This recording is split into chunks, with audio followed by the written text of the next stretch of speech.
நீங்கள் மாடம் வைப்பது சிறப்பு என்று சொன்னீங்கள் குருஜி. வடகிழக்கு உச்ச பகுதியில் தலைவாசல் இருக்கு. அதன் 2 புறமும் மாடம் இருக்கு. வடகிழக்கு என்பது நீர் பகுதி. அதில் மாடம் வைப்பது சிறப்பா? அப்படிங்கிற ஒரு விளக்கம் கேட்டிருக்காங்க. சரிம்மா. இப்போ பார்த்தீங்கன்னா, ஒரு விளக்கு எரியும் பொழுது அதனுடைய வெப்பத்தினுடைய அளவு என்னன்னு நமக்கு தெரியும். நிச்சயமா. ஒரு சூரிய ஒளியினுடைய வெப்பத்தினுடைய அளவு என்னன்றது நமக்கு தெரியும். இப்போ வடகிழக்குல நீங்க உச்சவாசல் வைக்கும் பொழுது விளக்கேற்றக்கூடாதுன்னா, வடகிழக்கு பகுதியில் சூரிய ஒளி இல்லாமல் நம்ம தடுத்துட முடியுமா? இல்லை. அப்போ வடகிழக்கு சூரிய ஒளியை விட நீங்க ஏற்றக்கூடிய விளக்கினுடைய வெப்பத்தின் அளவு பெருசா? இதெல்லாம் யாருக்கிட்ட காது குத்துற வேலை?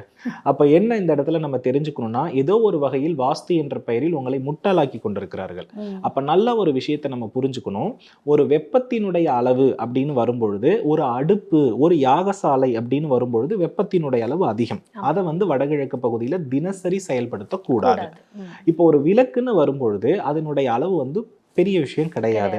அதனால தாராளமா நீங்க விளக்கு மாடம் வைத்து ஏத்தலாம். அதுல எந்த தவறும் கிடையாது.